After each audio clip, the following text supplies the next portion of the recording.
Kot vsi veste, so startupi lahko najbolj donosna kategorija naložb, ki lahko prinesejo 10-krat, 20-krat, 30-krat in tudi 100-kratno poplačilo vloženih sredstev, če imate srečo. Če nimate sreče, pa je to pomnoženo za 0.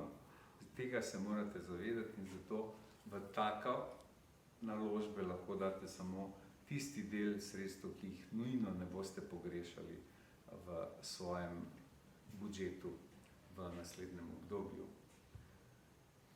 Ker iščemo nove, spodbudne startupe, ki bodo spremenili strukturo slovenskega gospodarstva, smo seveda želimo čim več investitorjev, ki bodo pomagali tem podjetjem zlesti iz plenic in jih držali za roko, ne samo z denarjem, ampak tudi z dobrimi nasveti in svojimi poslovnimi izkušnjami in jih na ta način pripeljali do najboljših let, se pravi, da bodo zrasli mladeniče, ko jih bomo lahko prodali velikim multinacionalkam.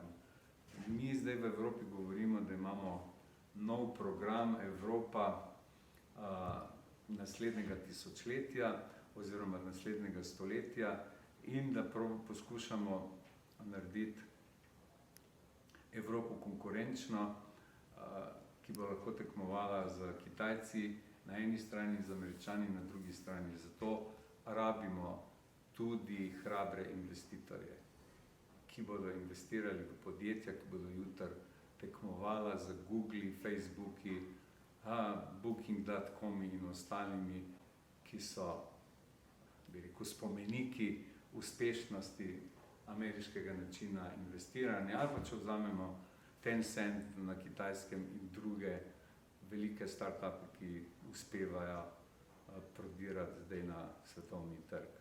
Torej, pridružite se nam, pomagajte prestrukturirati slovensko gospodarstvo svojim prispevkom in svojo podporo obetavnim startupom, ki bodo jutri spreminjali Slovenijo in Evropo.